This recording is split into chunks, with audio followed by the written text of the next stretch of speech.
no texto em que nós tomamos por devocional.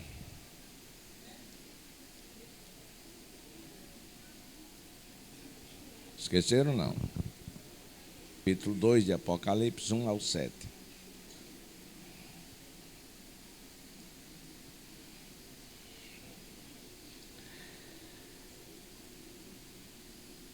Versículo 1.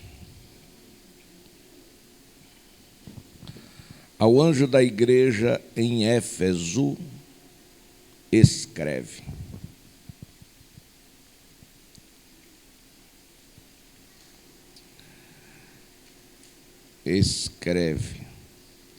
estas coisas diz aquele que conserva na sua mão direita as 7 estrelas e que anda no meio dos sete castiçais de ouro. A igreja em Éfeso foi fundada pelo apóstolo Paulo na sua 3ª viagem missionária. Em Éfeso,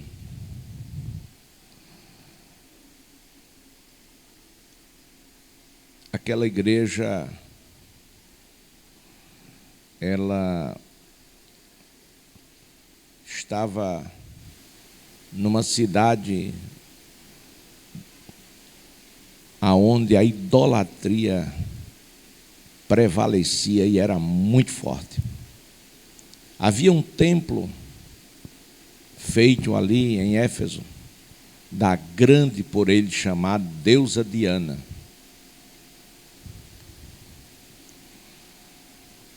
E, além do culto idólatra na cidade de Éfeso, ainda existia o misticismo, ainda existia a magia negra, a macumbaria, toda sorte de desgraça estava naquela cidade. E em Éfeso, Atos 18 e 24, diz que chegou ali o Apolo. Apolo era um homem eloquente, poderoso nas Escrituras. Ele tinha eloquência e tinha um conhecimento muito profundo nas Escrituras. Porém, ele era instruído do caminho do Senhor, era fervoroso de espírito, falava, ensinava com precisão a respeito de Jesus. Porém, ele conhecia apenas o batismo de João. Essa expressão conhecia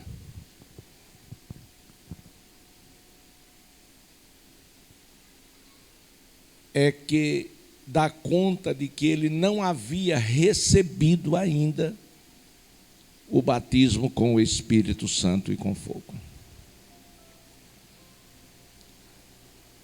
Então ele se atinha apenas a pregar sobre salvação, cura, libertação, e pelo vasto e profundo conhecimento que ele tinha, ele ensinava com muita profundidade e era eloquente, era fervoroso.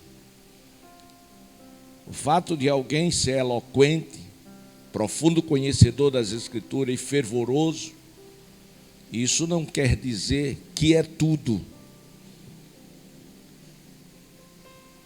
O crente, para ser completo,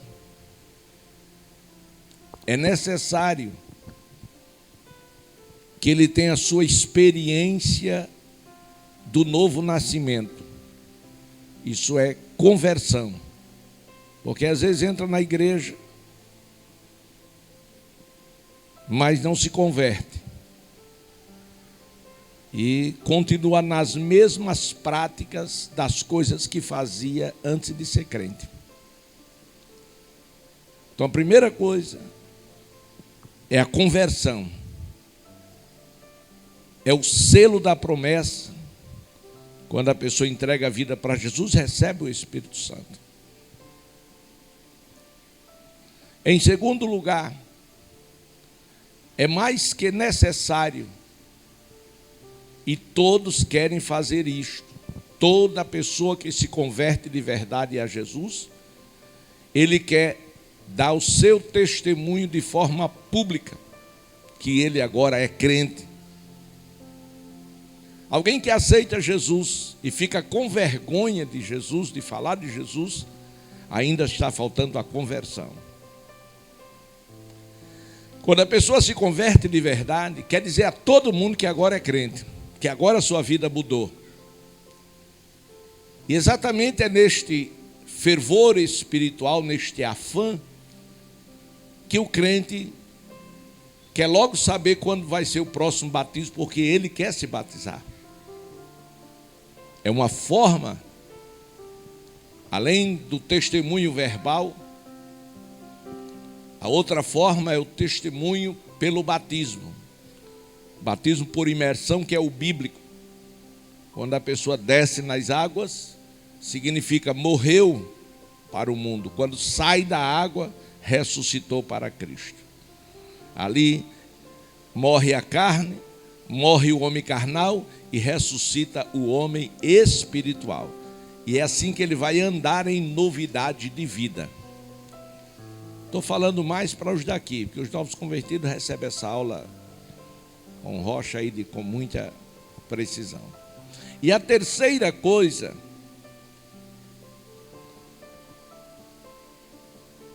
é o batismo com o Espírito Santo. O batismo com o Espírito Santo é uma segunda experiência que todos os crentes precisam. Sem um batismo com o Espírito Santo, ele ainda não está completo. A necessidade de ser batizado com o Espírito Santo é tão grande, que quando Jesus se despediu dos quase 500 ali no Monte Olival, ele disse que eles fossem para Jerusalém, até que do alto fossem revestidos de poder. Jesus estava dizendo, pelo amor de Deus, não vá sair daqui para ir pregar, nem dizer o que viu. Faça isso não. Porque vocês ainda precisam estarem revestidos de poder. Porque se vocês fizerem isso, o diabo vai atacar vocês, vocês não terão a capacidade e a força, né, suficiente para combater contra ele. Os irmãos sabem que numa batalha ou guerra, nós precisamos saber ter as armas e saber usá-las. E o batismo com o Espírito Santo é uma arma poderosa na vida do crente, para combater contra as trevas, para desfazer as trevas e manifestar a luz de Cristo. E a terceira coisa é estar preparado para ser arrebatado. Isso é de fundamental importância. Então naquela cidade havia tudo isso. Então chega um pregador eloquente, porém ele não era batizado com o Espírito Santo e com fogo. Daí porque ele não ensinou àquela igreja acerca do batismo com o Espírito Santo. Nem ousou dizer da existência e da necessidade de cada um buscar. Porque alguém iria lhe perguntar, e você é batizado? E ele seria envergonhado, porque ele ia dizer, não, eu não sou batizado ainda. Mas como não, e você não crê nisso? E se crê, por que não recebeu ainda?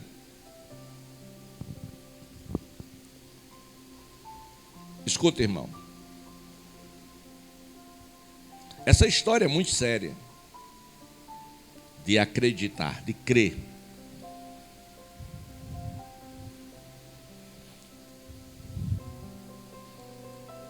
Eu chamo a fé de uma ação. Quem crê, age. Se a gente diz que crê e não age, a nossa fé está pequena demais. Então há pessoas que não acreditam que pode receber.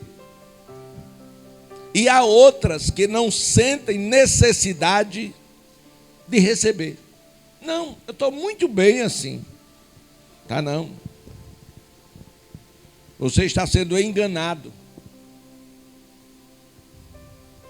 Ninguém consegue estar bem no meio de uma guerra se não estiver preparado.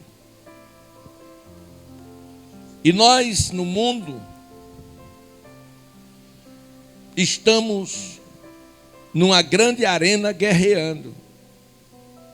E o inimigo não está para brincadeira. Mas vamos deixar os detalhes. Então Apolo pregou ali com muita veemência em Éfeso. E depois que ele saiu de Éfeso, quem chegou por lá? O apóstolo Paulo. O apóstolo dos gentios. Aquele homem que teve aquela experiência extraordinária no caminho de Damasco. Que através daquela experiência, a vida dele mudou radicalmente. Foi 180 graus, foi 360 graus. Naquela experiência. Só para que os irmãos tenham uma pálida ideia, quando ele caiu da sua cavalgadura, ele ficou cego. Mas ele ouviu a voz do Senhor que falou com ele, que o orientou, que o dirigiu. A partir daquele momento, ele entra na presença de Deus com jejum e oração. 3 dias sem comer e sem beber água. Tem crente que tem 20 anos na igreja e nunca fez um jejum. Tem crente que não consegue 30 minutos de joelho. Dá cãibra, dá dor na coluna, na espinhela, dá dor de ventrosidade, dá um monte de coisa. Mas ele começou, depois da experiência, ele começou de joelhos. Começou consagrando a vida. Ou seja, fazendo uma entrega ao Senhor da vida dele. Glória a Deus. E depois experimentou um milagre de cura divina pelas mãos de Ananias, que estava orando, e Deus se revelou a ele e mandou que ele fosse lá onde estava Saulo, na rua chamada Direita. Então isso é extraordinário. Então Paulo, quando chega naquela igreja formada por Apolo, ele pergunta àqueles irmãos se eles haviam recebido o Espírito Santo. Eles disseram que nunca ouviram nem falar. E Paulo prega sobre o Espírito Santo, mostra a necessidade, chama-os para a frente e ora com imposição das mãos, e todos foram batizados com o Espírito Santo e começaram a falar outras línguas, que é o sinal daqueles que são batizados com o Espírito Santo. Então, o Senhor diz ao anjo da igreja que está em Éfeso, essas coisas diz aquele que conserva na mão. Aquele, quem é este aquele? É Jesus. Então, Jesus conserva na sua mão direita. O que ele conserva na sua mão direita? Olha para a Bíblia. O que ele conserva na mão direita? O que Jesus conserva na mão direita, eu estou perguntando? Ninguém sabe? Os jovens não sabem? Os obreiros não sabem? Os novos convertidos não sabem? Aqui não. Lá. O que Jesus conservava na sua mão?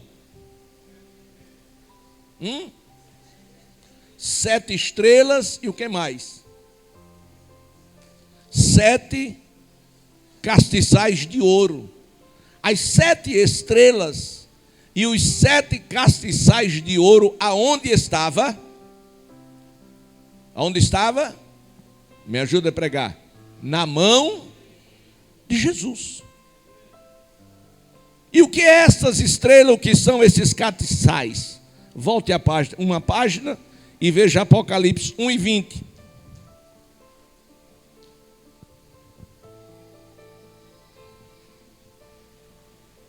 Quanto ao mistério das 7 estrelas que viste na minha mão direita, quem havia visto? João. E os 7 candeeiros ou candelabros de ouro, vírgula. As 7 estrelas são os anjos, e as 7 são os anjos das 7 igrejas, e os 7 candeeiros são as 7 igrejas. Vamos sem pressa. Olha, irmãos, é muito importante que você venha para a igreja para aprender, para crescer, para alimentar sua alma e seu espírito, para ficar forte. Eu já vi muitos cultos barulhentos. Eu já vi muitas mensagens que não levavam a lugar nenhum, mas que os irmãos se alegram, pula, grita, faz rodinha, aviãozinho, e sai feliz da vida, dizendo, foi uma benção o culto. E eu já cheguei perto, e aí? Foi uma benção. E o pregador falou sobre o quê? Não sei, foi tanta coisa boa. Em outras palavras, não ficou nada. Chega ali fora, uma pessoa dessas seitas que tem por aí, que estuda a Bíblia distorcida, pega ele e bota no bolso. E ele termina mudando para a seita. Eu fui informado que um irmão daqui mudou para a igreja católica. E eu pergunto, por quê?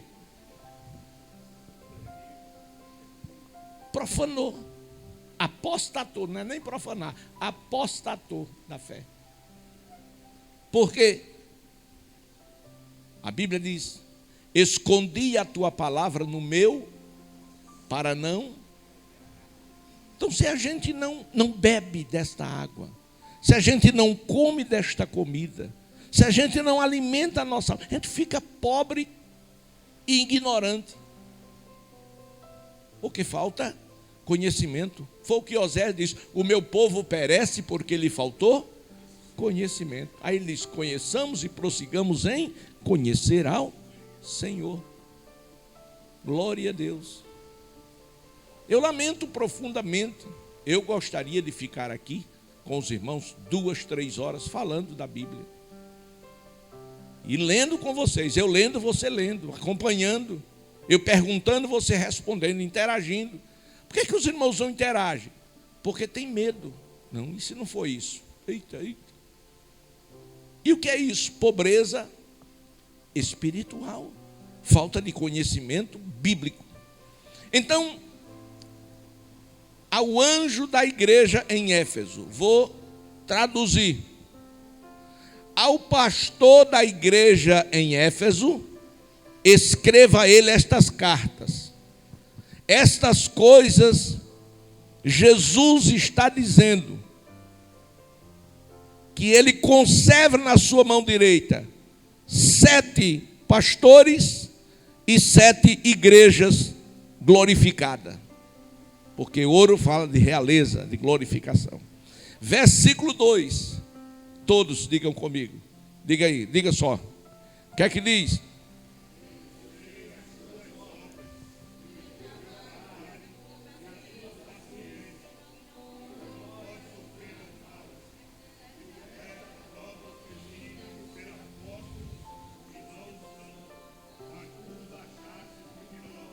Amém.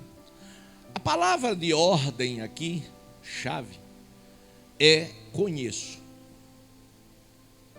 Nós servimos a um Deus que nos conhece muito mais do que nós nos conhecemos. Quantas coisas nós falamos de nós mesmos, crendo que somos assim, e na hora de provar isto, a gente descobre que não é bem aquilo que nós falamos que a gente acredita. Lembra de Pedro? Mestre, contigo eu vou até a morte. Ele estava convicto daquilo, mas não era verdade. Se ele confiasse no Senhor tanto assim, ele não andava armado. Quem confia no Senhor não precisa andar armado.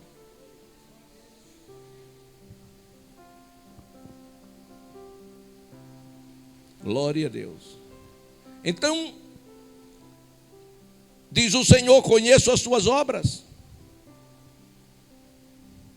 Em outras palavras, obras não salva. Ninguém consegue ser salvo fazendo obras. O Espiritismo faz isso, faz obras para ser salvo. O catolicismo faz isso, obras para ser salvo. Mas nós não precisamos fazer obra para ser salvo. Agora, o salvo, ele tem que ter as suas obras. E Paulo põe em xeque-mate isso. Então, você que me ouve, você precisa saber o que é que você está fazendo pelo reino de Deus. Você precisa saber o que é que você está fazendo para Jesus.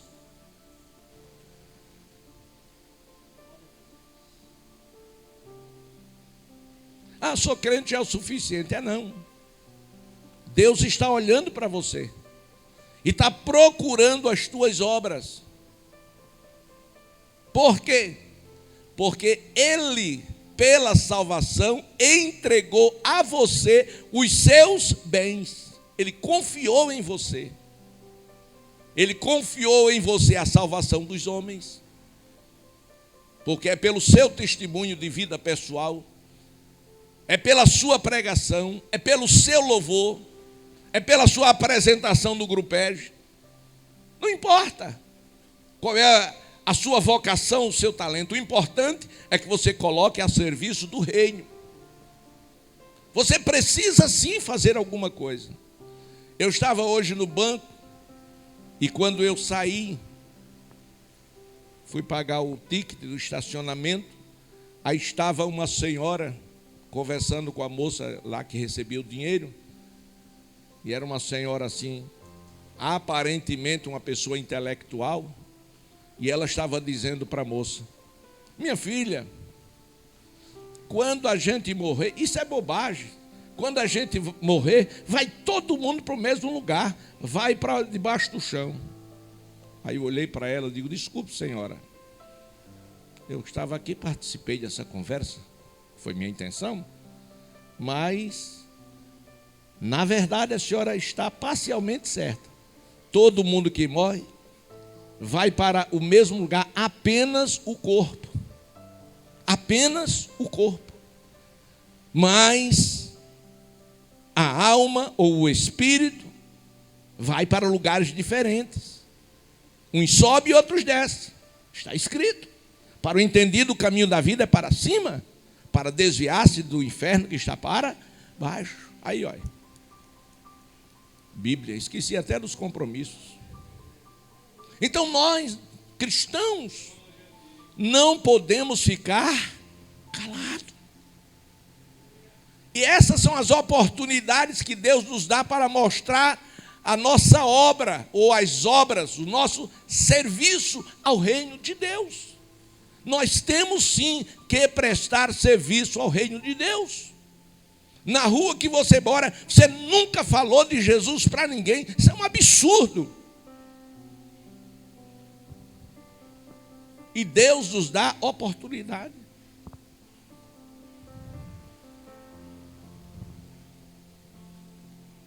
Aleluia. Glória a Deus. Então o Senhor diz: eu conheço as tuas obras, tanto o teu labor como a tua perseverança, e que não pode suportar homens maus. Não pode suportar. E tem pessoas que fazem aliança com as pessoas, com homens maus. Pensa um crente fazendo uma aliança com homens maus. É perigoso andar com quem é mau. É o escorpião. É perigoso estar perto do escorpião. Diz que numa ilha houve uma inundação, uma grande inundação. As aves voaram. Os animais que nadam foram pela água. Mas os que não voavam nem nadavam, iam morrer. Aí o escorpião chegou para o sapo e disse: compadre, meu compadre sapo, você é meu amigo. Ah, escorpião. Ele disse: para lá, pai. Sou teu amigo, não. Disse: me ajude. Me ajuda, está enchendo e eu vou morrer. Eu não sei nadar, nem sei voar. E você é a única pessoa que pode me ajudar. Porque tanto você anda na terra pulando, como anda na água nadando. E eu não posso fazer. Não posso nadar. Não sei. Me leve. Ele diz: não, pai, você é venenoso. Tem pessoas assim, venenosas. Envenena. Joga a pessoa contra a pessoa. Fala mal, critica. Diz palavras com duplo sentido. Chega para você e diz: ó, tenha cuidado ali com fulana, viu? Ó. Aí joga. Escorpião, natureza de escorpião. Aí aquele escorpião diz: mas compadre sapo, pense comigo. O pior, irmão, que as pessoas maus, Sotério, tem aquele poder de convencer, né? São aquelas pessoas conversadoras, chegam: ó, Sotério, rapaz, meu amigo, gente boa, rapaz, eu estou precisando de dinheiro, eu sei que a pessoa é certa, é você. Deus me mandou aqui para falar com você, eu sei que você vai resolver o problema, você é meu amigo. Pronto, é o escorpião. Quer dar a facada. Aí o sapo disse: não, rapaz, você tem um ferrão aí que usou o ferrão, a pessoa morre. Ele disse: mas pense comigo, compadre sapo. Eu não quero morrer. Se eu for lhe ferrar, eu vou morrer. E claro, eu não querendo morrer, eu não vou lhe ferrar. Porque se eu lhe ferrar, você morre, desce. E eu desço com você. Aí convenceu o sapo. O sapo disse: então monta aqui nas minhas costas. Ele montou e o sapo saiu nadando. Quando chegou mais ou menos na metade da travessia, o sapo gritou. O escorpião já tinha ferrado ele. Eles: mas compadre, escorpião, o senhor disse que não ia me ferrar, o senhor agora me matou. Eles: me perdoe, meu amigo sapo, mas é a minha natureza. O infeliz morreu, mas matou o sapo. Então tem pessoas assim, tão má, que ainda pela morte não deixa de fazer o mal. Mas aqui o Senhor diz: eu conheço as tuas obras, o teu labor, a tua perseverança. Você não pode suportar homens maus. Então o verdadeiro cristão não deve andar de braços dados com os maus, e que puseste à prova os que a si mesmos se declaram apóstolos e não são, e os achastes mentirosos. Irmão, a Bíblia diz que o diabo, ele é o pai da mentira e nunca se firmou na verdade. Pense nisso. Então ele está dizendo aos irmãos em Éfeso: olha, aquelas pessoas se declaram apóstolos, mas não são mentirosos. E o mentiroso é filho do diabo. Os que se dizem ser sem ser são os hipócritas. Porque o que é um hipócrita? É uma pessoa que finge uma qualidade que não tem. É aquela pessoa que chega para você com aquele sorriso largo: meu amado, minha amada, meu querido, minha querida, ainda dá um abraço, né? E o tapinha nas costas. E quando você sai das costas, ele dá uma figa para você.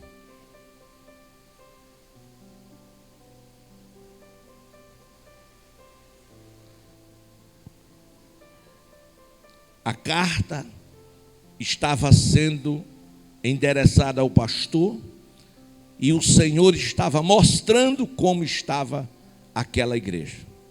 Versículo 4: tenho, porém, contra ti que abandonastes o primeiro amor. Agora eu quero que você pare e pense. Quando você começou a andar com Jesus como você era, e como você está agora.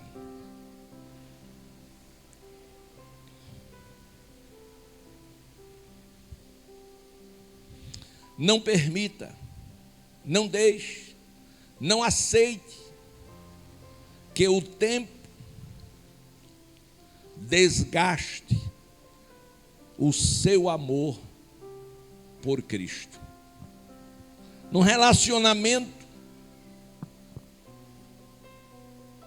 quando o tempo desgasta o interesse pelo outro, a tendência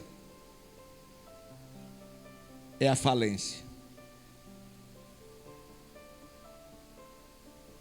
Nunca perca o interesse pelas coisas espirituais.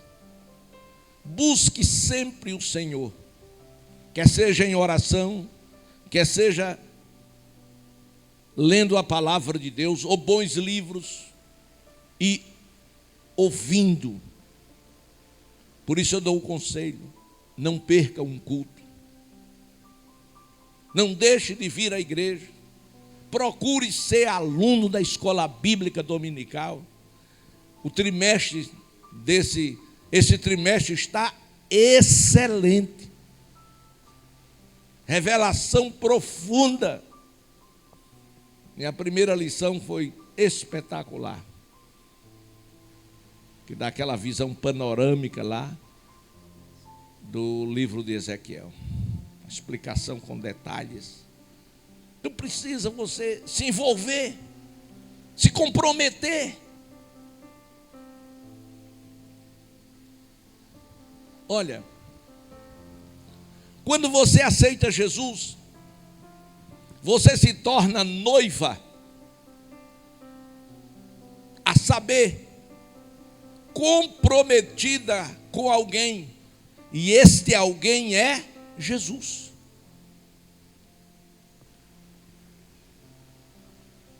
Jesus. E ora, Ele está às portas, e Ele vai vir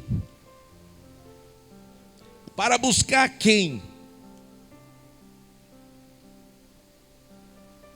A sua noiva.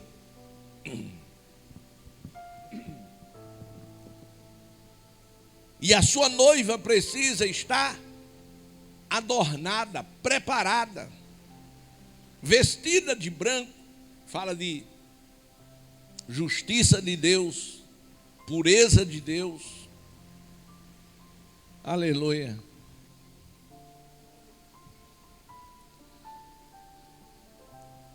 Aí o Senhor diz a Éfeso: eu tenho contra ti que abandonaste o teu primeiro amor. Aquela parábola das dracmas, que foi perdida uma, revela o desespero de uma noiva que perdeu uma dracma. E aquela dracma, o valor não era monetário, era espiritual. As 10 dracmas era hoje como aliança. Era um sinal de compromisso que ela estaria esperando ele. Hoje se dá um anel, que nós chamamos de aliança. Agora pensa, você viaja, vai ganhar a vida em uma cidade distante, São Paulo, por exemplo. E antes de ir, você chama a moça e diz: olha, vou ganhar a vida, vou ganhar dinheiro, mas eu volto para casar com você. Chama a família, faz a reunião e pega o anel, coloca na mão direita dela. Então ele assumiu um compromisso de voltar para desposá-la. Aí de repente ele volta. Ele não diz o dia, mas de repente ele chega. E quando ele chega, a primeira coisa que ele olha é para a mão dela. E olhando para a mão dela, não vendo a aliança, que vai na mente dele: essa moça pulou o muro. Pulou o muro.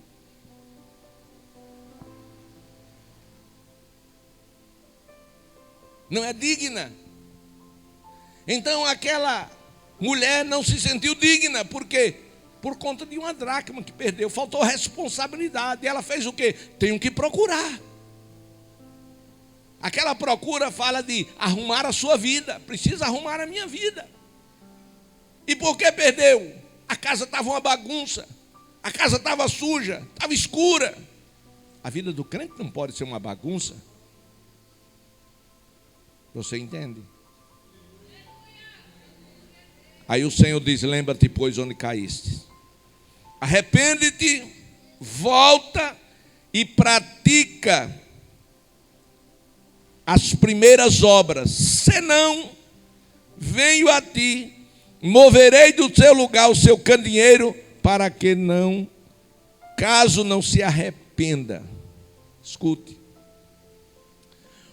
A maior tragédia na vida de um crente, deixa eu dizer outra vez, a maior tragédia na vida de um crente não é quando ele peca. É não. Pecar é uma tragédia, mas não é a maior. A maior é quando ele esconde o pecado. Porque o pecado, ele é como gangrena. Vocês sabem o que é isso, não sabem? Uma gangrena é aquela doença que vai comendo a perna, o braço. Ela vai comendo lentamente. E a pessoa morre, mata. Glória a Deus. Vai para o médico fazer o tratamento, o médico olha e diz: ih, rapaz, tem que cortar esse dedo. Aí corta o dedo. Daqui a pouco ela passa para o pé. Diz: ih, rapaz, tem que cortar o pé. Daqui a pouco, ih, tem que cortar a perna. Aí sai cortando. Vai matando lentamente. O pecado é assim, ele vai matando lentamente. Então, outros dizem: não, o tempo leva, o tempo apaga. Não, tempo não apaga pecado não, irmão. Somente o sangue de Jesus Cristo é que tem o poder de apagar o pecado da vida do ser humano. Mais nada. Não adianta arrumar jeitinho. Mas tem pessoas que pecam aqui e sabe que vai ser disciplinado, aí muda de ministério. Não vou para aquele outro ministério de lá, para começar tudo de novo. Não fez nada, piorou a situação. Não adianta mudar porque pecou. Mude por outro motivo, mas por pecado, não. Você tem que lembrar e voltar aonde você caiu. Foi aqui que você caiu, é aqui que você tem que se levantar. Foi aqui que você pecou, é aqui que você tem que confessar. E deixar, porque não é só confessar, é deixar. Quem confessa e deixa, alcança. Muito bem. Vamos lá. Versículo 6. Tens, contudo, a teu favor que odeia as obras dos nicolaítas, as quais eu também odeio. Os nicolaítas, irmãos, era um grupo de pessoas que não acreditava nem em anjos, nas coisas espirituais. A visão que eles tinham era filosófica. Eles misturavam a filosofia com a religiosidade. Eles não juntavam as duas para dar uma ideia ou um pensamento daquilo que eles achavam que era correto. Versículo 7, estamos indo para o final, diz: quem tens ouvidos? Quem tem ouvido aqui? Eu não perguntei quem tem orelha, quem tem ouvidos. Porque às vezes a pessoa tem orelha, mas não tem ouvido. E o ouvido, para ele funcionar corretamente, ele precisa que o martelo, a bigorna e o estribo não esteja danificado. E o que é isso? São 3 ossinhos que ficam dentro do ouvido: martelo, bigorna e ouvido, que ajuda você a ouvir. Glória a Deus.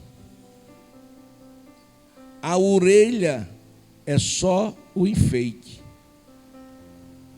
O segredo não está na orelha, né? Tem aquelas pessoas da orelhona, aqui não tem não, grandona.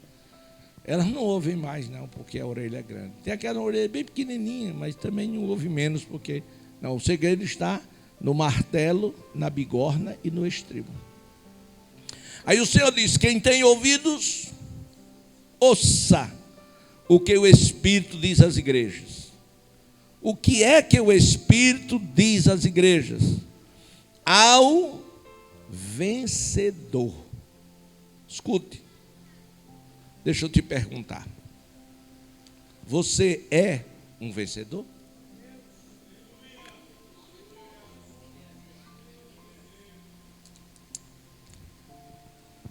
A primeira ação de um vencedor é vencer a si mesmo. Você é crente, não é? Ah, pastor, eu sou crente. Ótimo. Mas sua carne é carne. Você vai orar e a carne tenta tirar você da oração. Às vezes a gente atribui tudo ao diabo, e às vezes nem é o diabo, é a nossa carne mesmo. Desejos, vontades, pensamentos, palavras. Tem pessoas que não se contêm, tem raiva, grita, chama nome, palavrão. Aqui não tem ninguém que faça isso. Mas por aí tem crente que xinga, diz palavrão. Graças a Deus que nós não temos esses irmãos e irmãs aqui, né?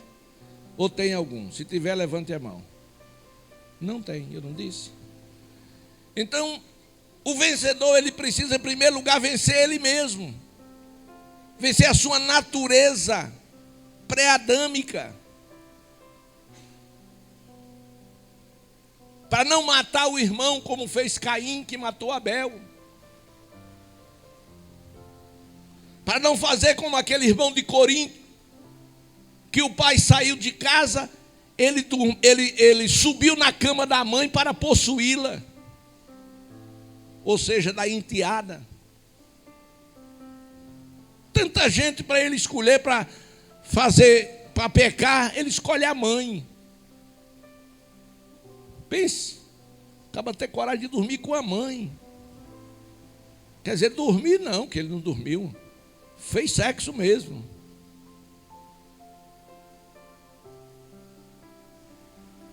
E o pior, que faltou naquela igreja um homem de Deus, um pastor. E Paulo ficou indignado e perguntou se não tinha homem não ali, que tivesse coragem de disciplinar aquela pessoa. Aleluia. Então diz ao vencedor: dar-lhe-ei que se alimente da árvore da vida que se encontra no paraíso de Deus. Vamos ler a Bíblia, Gênesis 2:9. Quem lê para mim, me ajude aí. Vamos ler? Gênesis 2:9. O Senhor Deus fez brotar da terra toda árvore agradável à vista e boa para a comida. Agora, e a árvore da vida colocou no meio e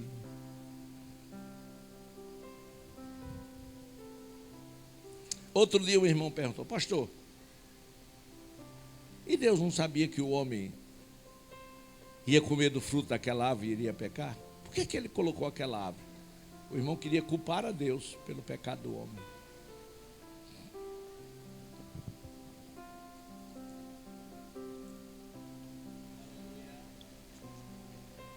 Existem algumas perguntas que você precisa saber responder. Já vi pecador dizer: por que Deus fez o diabo? Deus não fez o diabo. O diabo fez-se a si mesmo, quando ele intentou no seu coração ser maior do que Deus. A árvore foi colocada lá para que o homem não fosse uma máquina, para que o homem tivesse o poder de decisão e de escolha. E Deus deu a este homem livre arbítrio. E Deus não proíbe. Deus orienta. Não pegue esta folha. Ela é venenosa. Se você pegar, você será envenenado. Não pegue nesta folha. Então Deus orienta. Você não pega. E a carne? Pegue. Aí o diabo diz: é conversa de Deus, não vai fazer mal nenhum a você. Aí você vai escolher a quem você vai obedecer, a quem você vai dar ouvidos. É isso. É só isso. Mas Deus fez todas as árvores. Imagine, irmão, quantas árvores tinha naquele jardim. Quantas árvores tinha? Somente uma delas é que ele não podia comer do seu fruto. Só uma. E o resto podia comer tudo. Podia comer até a árvore. E o camarada vai exatamente naquela que não era para ir.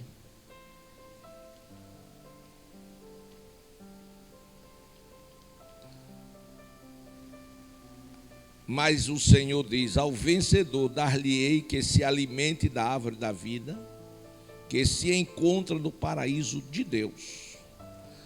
Apocalipse 22:2.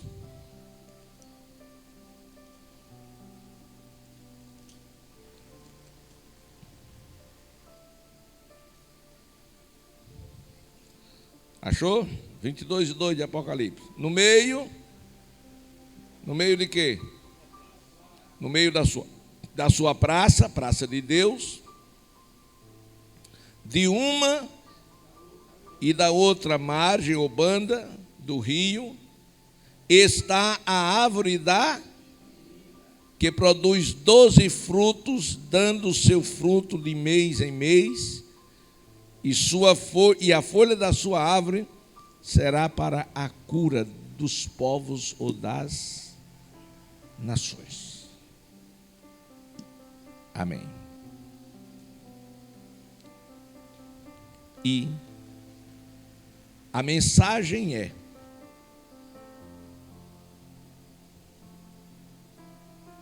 lembra-te, conheço as tuas obras, seja perseverante, lembra-te de onde caíste, pratica as primeiras obras. Isso é o suficiente para lhe ajudar a estar de pé, a ser forte. Amém?